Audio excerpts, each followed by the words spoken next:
All right, we're here with Omar, and what'd you do this weekend? So this last weekend there was 2 OTS tournaments, one in our Spanish Fork location and one in the Salt Lake location, and I managed to back-to-back win it. So I got first place. Yeah. So at the second location, they had this extra mat, but I had to fill out my information. So I'm getting 2 of the ninja ones mailed out to me, but they gave me this one also. So it's super hype, just like 3 mats. I got they got 3 mats. So yep. Yeah, I decided to play Tearlament Ishizu Spright. I just feel like no one was playing it around here, and it's like has a super high ceiling, and like it's a little bit more complicated than the regular variant. But like if you know how to like capitalize on like all the combos and like how to like utilize your like names and like your other stuff that I'll show you in a second. But I mean, if you know how to like utilize all that, it's just too insane of a deck not to play. So do you want to give me any other shout-outs before we get in there? Yeah, so first of all, huge shout out to Mesa. So he let me borrow a lot of the Tearlament cards. Without him, I would not play this deck, or as long as the extra deck also.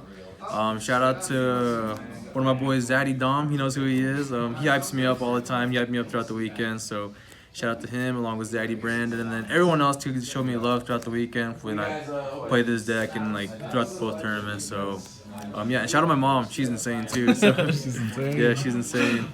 All right, but yeah, we can get right into it. All right, ready. Let's go into it. All right, so I played the standard tier lineup. So 3 Sharon, 3 Havness. So I only played 2 and 2. So the reason being, like, I hated opening up multiple Merleys in my hand, just because like it's like the worst one. You don't want to like normal on itself, because this is a better normal summon than this in my opinion, because it gets you access to this or to this, and like having access to this is more important in my deck because of another monster I play that I'll show you in a second. But yeah, the 2 was just good, and the 2 of this is good too, because you don't want to max out on 3 because there's another normal summon in the deck that you might want to play, or like not necessarily play, but like you want to like normal summon instead of this. But yeah, I think the lineup was really good. So yeah, it's pretty common ratios now. No, yeah, so I'd leave it at that. So that's for the tier monster lineup. Then for the Ishizu lineup, I played 3 Keldo, 3 Medora, 3 Kelbeck, and then 1 Agito. And so I think these 6 are mandatory. This one's good because it's good going second against Dweller, because if they like do the melee combo and chain Dweller, you can like on res you just activate this and then bounce back to Dweller. That would be like in the normal like Ishizu tier deck. It's hard enough for them to like make the Dweller a second time, so that way if you bounce it with this, you can like already play around Dweller, so that's fine. And I chose the 1 Agito also because like against the decks that weren't tier, so like Sprite, Flu, Exosister, any rogue deck, really, you want to mill 10 against them, and then you're just gonna blow them out of the water. So, right. And then post side 2 helps out too, because like you'll see with the rest of the deck, but there's like another card on my side that you'll see later that like milling 10 is actually crucial against the Thunder matchup. But that's it for the Ishizu lineup. And then, so I played Nimble Monsters, because it's a Sprite deck. So I played 3 Angler and then 3 Beaver. And so the reasoning behind this, so I was trying out 2 for a little bit, but I felt like in some of the instances where like I would like mill a Beaver and like not have a shuffle back when I like mill an Angler also, I would only have like 1 Beaver in the deck to summon, but I want to like to utilize this like full capacity, like summon 2 Beavers, just because summoning 2 Beavers open up so much lines for you to go Sprint, Gigantic, Elf, and like anything else really. And like also during my opponent's turn, when I go Havness, or like if they want to mill 5 and I hit an Angler, I can summon 2 Beaver, which is 2 free bodies. And then in my deck also I play Droplets. So like these 2 free bodies are 2 free cards for me to like pitch with the Droplet, so that way like I can just get 2 free negates off of that also. And then like with me milling my Anglers also with the Havness, or like the mill 10, with their like Kelbeck Saragitos milling my deck also. A card on my side that I decided to play was Super Poly 2. So that way like when I summon my Beavers, it's a water monster, so that way I can Super Poly one of my Beavers and their Dweller away, so that way I don't have to get Dweller. So it just has a lot of like utility in the deck, and the fact that Angler isn't once per turn either, it just makes it to where like you can utilize Beavers so much, because you shuffle back, shuffle this back, and you keep milling, you keep sending this to Sprint, or milling it with like a Kikalos or Sharon and stuff like that. Like opening this and Sharon is just so insane, because you get 3 bodies that aren't utilized through your normal summons, so you can like toolbox so many like things with this. So I just think it's like super crazy. Like pitching it with Droplets, pitching it with Super Poly 2 is just way too crazy not to play. So I just love this engine so much. It overperformed throughout the weekend. And then for the Sprights, 1 blue and 1 jet. Super standard. And like there are also dark monsters too that are in your deck that you can use to make mud dragons. So, like when you mill your 8 and you mill these and you like want to make a mud dragon to make the dweller, you can like put these back and then later on bring them out through your sprite combo. Then I played 3 Pillarino. This card's insane. 1 Scream is searchable, and I like the 1.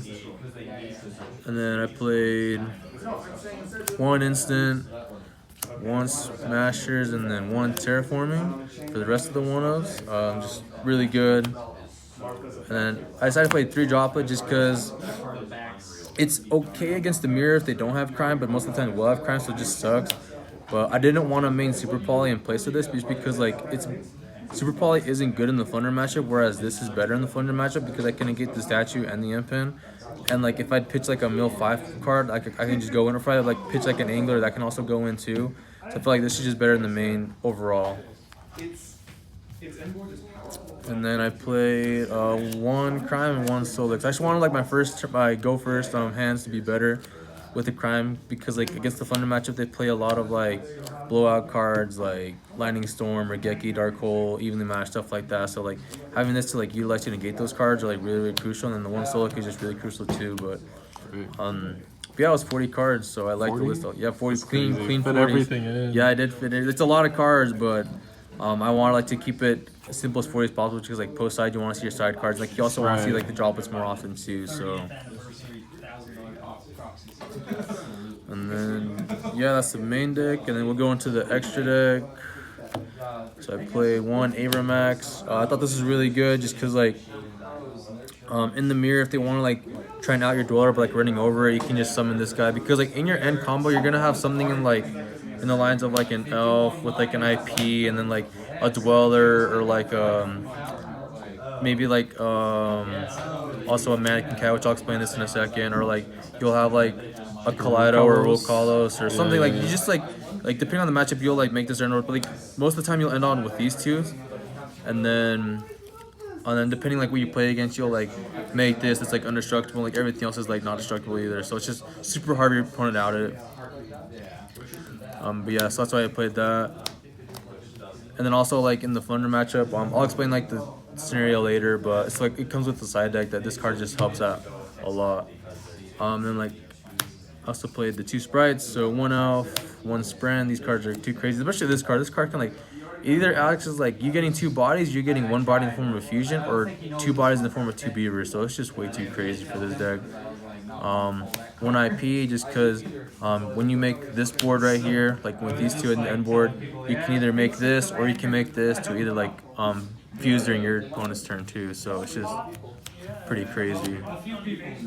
And then I play 1 Dark. It's good. Like it's good against because like against like the Sprite matchup, you can like when you do like the mill 5 like, for them or potentially mill 10, and if you mill like a blue, you can like dark summon their blue, and you play Sprite cards too, so you search your jet. That way you don't have to like burn through your sprint to make the anglers or to get the anglers out. That way you can just like super simplify it that way, and then it's just too good of a card not to play.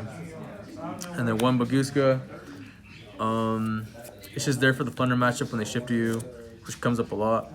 1 Dweller, crazy not to play. 1 Gigantic is part of the combo.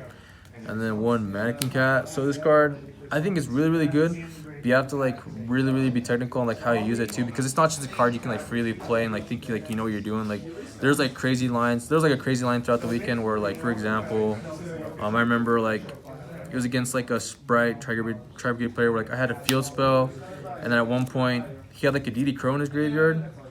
I was like, okay, so like the only name I didn't use so far was like Sheeran. So like at some point I made this, I summoned his DD Crow, then I summoned my Sheeran, and then from my deck, and then I went like a shuffled like an Aqua, field spell, pop my Sheeran from my field, and then fuse the Sheeran that I summoned with the Mannequin Cat, and then from there I just went off. So like this card just like implements so many cool things that like you need to like really test for it. And then also with the side deck I'll show you what I do with this too. So. And then that's it for the XYZs. And then for the fusions, I played 1 Kaleido Heart, 1 Rokalos, and then 1 Kikalos, Draco, Garura, and then my Dragon. Just a standard 6, nothing too crazy about that. And yeah, that's it for the extra deck. And then for the side deck, so I played 3 Gamma and a Driver. I think these cards are way too crazy against the Thunder matchup just because hitting any birds is game, and also against the Sprite deck, it's just pretty much game too. So I like that. I'll show this card at the end. So I played 3 Super Poly for the mirror. Like I said, like in your deck, you can utilize your beavers being summoned on their turn with your Havness or with their Kelbic or their Gitos when you mill your anglers, and that way you don't lose against the Dweller because you'll have a water monster in the form of a beaver. Fuse that away, and then you're not gonna lose the Dweller. 3 Twin. I like this one just because like you have your anglers and your pitch and your like mill 5 to pitch with it, so it's not that bad, and you get effect off of it, which is good. 3 Tactics for the mirror. It's just crazy because like if they Havness you and they like start making fusion, you can like tactics, and if your hand's already crazy, you can like you look at their hand and make their hand even worse, or you can tactics, take their monster, link it away, and then you can like make dark or like whatever you want. So it's pretty crazy. And then 1 call by because it's my out to D shifter when I go first. And the card I was talking about was Spell Canceller. So in the Flunder deck, so with my combo, I usually end off like on like against that deck. I'll usually end on like Crime, IP, Elf. There's other way. Mannequin Cat. And then I guess like before, so like the standard board would be like this, and then this, and then like possibly like a Collider or like some form of a tier monster for this to trigger, and then like it's not super oppressive because they can go like so like before like with me not like considering this card like this would be like the standard board like I would do against that deck, and they can just go like Dark Ruler and like this would bait this up, and then at that point like they have like a decent amount of stuff to like kind of play through this, but with this being in play, now I would like end off on like this, and then this, and like I usually bring back a Merly with the Elf, and then the way you utilize this card is like when you do the mill 10 combo, and then you mill 10 of theirs, as long as you hit a win monster, you can go ahead and like summon their Toucan, their Eaglin, or their M-Pen. You summon it to their field, and you summon this from your deck because it's a win monster too. So that way like all their pots, all their maps, all their blowout cards are just useless. Now we have like a useless win, and then like the only thing they can really do is like Rubina or Eaglin, and you have this for that. So that way that like they can literally not do anything to out this board. And if they want to even attack this monster, you just link these 2 away to make IP. You IP effect, link them away, make this. That way they can't even attack this, and you already negate their one thing because they can't go Rubina, chain link 1, and then like chain the advent because they can't even activate the advent at all. So as long as you negate that, it's just game. So it came up a lot, and I like this card a lot. I'll probably test it a little bit more, but in theory it was pretty good, and like and throughout the play it was really good too. So like I said, like this card is just way too insane. Like you just need to like I want to find out more ways to abuse this card, but I just love this card so much. Alright. And then yeah, that's the whole list. Alright. Anything else you want to go over? No, not really. I think this deck's still really strong even after the ban list. Everyone's complaining about all their T fissures, all their macros, but it's literally just it's still dependent on the die roll in my opinion. Like if you want to main deck more of those cards, you go ahead, but like I think it's still like a lot to do with it on the die roll. If you really want to depend on the die roll, then go ahead, but I still think this is like the best deck of the format. So right. Was there anything you want to change after the ban list? Or? Yeah, with the side deck, I'd probably change like maybe the tactics for like storms or something, just because like I need more. Like obviously, like, if they want to put their floodgates in, I need more for that. So I'll probably take these out for like lightning storms, and then I don't know, maybe something else for the mirror, like in place of Gamma. But I still like Gamma as a hand trap, so I don't know. But I already think like I have a decent mirror matchup because, like I said, like with all the utilities, with all like the utility I have with like Zebra Poly, like I said earlier, and like the droplet and stuff like that. So yeah, Sprite cards. Yeah, Sprite cards. Like you have an advantage. Yeah, so I don't know. I think this deck's really powerful. Give it a try. Like it's super fun. Right. I think it's a higher ceiling, but yeah, but that's pretty much it. All right, awesome. Thank you. All right, thank you.